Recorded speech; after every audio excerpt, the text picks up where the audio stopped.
Hey everyone, Greg here from TM Blast, and this is a free SEO audit for AutoDigg. So if you want to learn more about me, you can pause the video, but I'm going to continue with the main summary.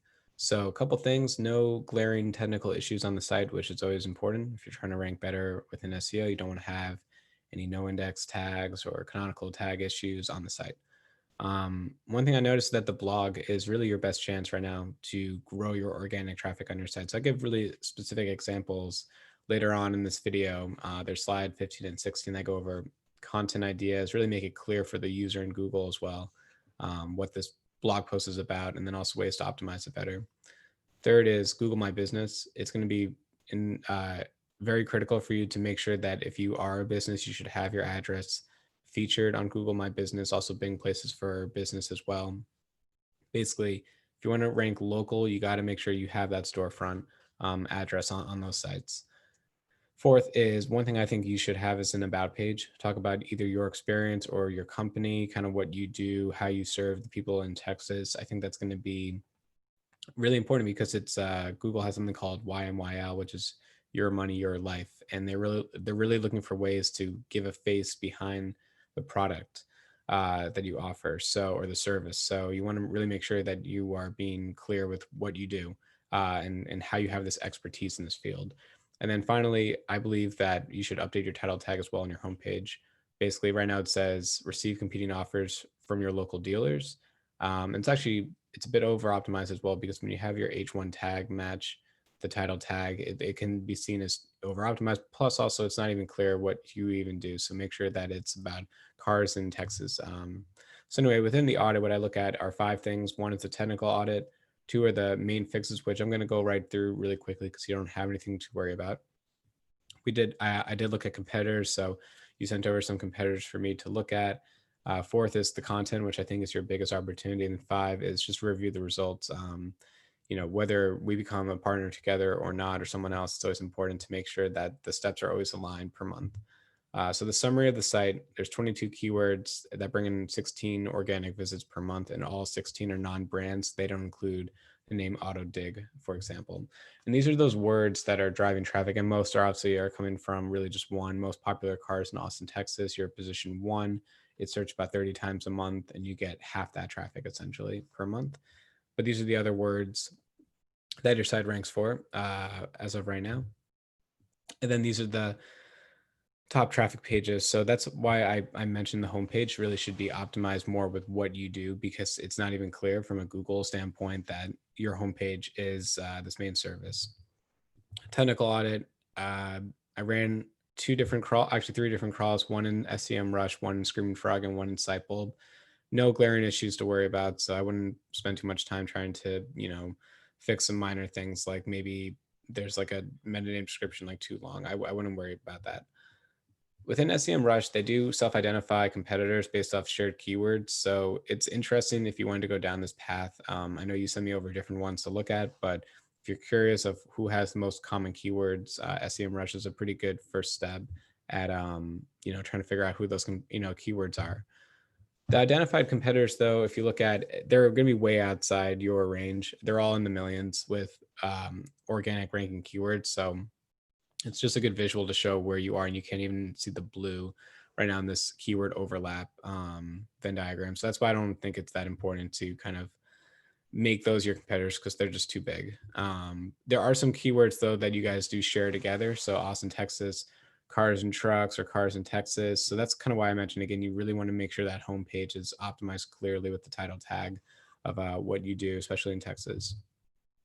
Content. So I used one example that I thought was a great way to begin your content strategy. So you have a blog post that says how to get the best deal on a new car and used car. Now, I think that this should be broken out into two different blog posts because it's actually two different mindsets. If I go into a car dealership looking for a new car compared to a used car, um, uh, there's two different mindsets when I go in. There's two different criteria points I need to think about as well. Like used cars going to have stuff like mileage and car history and all the other kind of stuff. So I think it's important to really break out these two blog posts or this blog post into two different blog posts. The second is that the first paragraph doesn't even line up with the H1 tag. So it starts off with shopping for used cars. One of the things that rarely that's rarely as fun or as easily as it may seem. But you don't even mention the word new anywhere in this first paragraph. I think you only mentioned it once or twice in the entire content. So it's confusing that if I landed on this page, let's say for the term how to get the best deal on a new car, and I'm talking about used cars now, it's not going to be applicable to what I'm searching for, and I'm probably going to bounce. And therefore, that's why Google's not ranking this page with any keywords, because there's like that disconnect right now between what you're saying on one end and then what you're talking about immediately after. So I would really break this out. Um, Another thing is that the image I'm looking at is the tool of shaking hands and it's not optimized. So I would really highly encourage you to save the image file as the name of the blog post and then also make that as the alt tag as well to give Google and also screen readers as well. If you are using a screen reader and you're trying to get the idea of what the page is about when it's reading off all the elements, screen readers are going to take out that alt tag. So make it as descriptive as you can. So when they're listening to it, they can understand exactly that this is what this page is about.